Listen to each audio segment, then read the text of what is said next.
Hello guys, ഇന്ന് മോൻ്റെ 1.5 മാസത്തിൻ്റെ വാക്സിനേഷൻ ആയിരുന്നു. പെയിൻലെസ് വാക്സിനാണ് നമ്മൾ ചൂസ് ചെയ്തത്. ഇഞ്ചക്ഷൻ്റെ സമയത്ത് പെയിൻലെസ് വാക്സിനും പെയിൻഫുൾ വാക്സിനും പെയിൻ സെയിം തന്നെയാണ്. എന്നാൽ ശേഷമുള്ള സൈഡ് എഫക്റ്റുകൾ കുറവായിരിക്കും. ഫീഡിങ്ങിനൊന്നും ബുദ്ധിമുട്ടുണ്ടായിരുന്നില്ല. അതുപോലെ തന്നെ പനിയും തീരെ ഉണ്ടായിരുന്നില്ല എന്ന് തന്നെ പറയാം.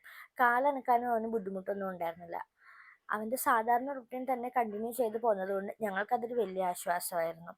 ഇടയ്ക്ക് ഒരു ചെറിയ സ്വെല്ലിങ്ങിന് നമ്മൾ ഐസ് പാക്ക് കൊടുത്തു എന്നുള്ളതല്ലാതെ വേറെ ബുദ്ധിമുട്ടുകളൊന്നും മോനുണ്ടായിരുന്നില്ല. മോന് ഡിസ്കംഫർട്ടുകൾ തീരെ കുറവായിരുന്നതിനാൽ ഈ ദിവസവും ഞങ്ങളുടെ ഒരു സാധാരണ രാത്രി തന്നെ പോലെ കടന്നുപോയെന്ന് വേണം പറയാൻ. ഇത് പെയിൻലെസ് വാക്സിൻ പ്രൊമോട്ട് ചെയ്യുന്ന വീഡിയോ ഒന്നുമല്ല. ഞങ്ങൾക്ക് എന്തായിരുന്നു ബെസ്റ്റ്, അവനെന്തായിരുന്നു ബെസ്റ്റ്, അത് ഞങ്ങൾ ചൂസ് ചെയ്തു എന്ന് മാത്രമേ ഉള്ളൂ. അപ്പം ഞാൻ പറഞ്ഞു വന്നത്, ഓരോ ഫാമിലിയും ഓരോ കുഞ്ഞും ഓരോ ഫാമിലി സിറ്റുവേഷൻസും ഡിഫറെൻ്റ് ആണ്. So always choose what is right for U.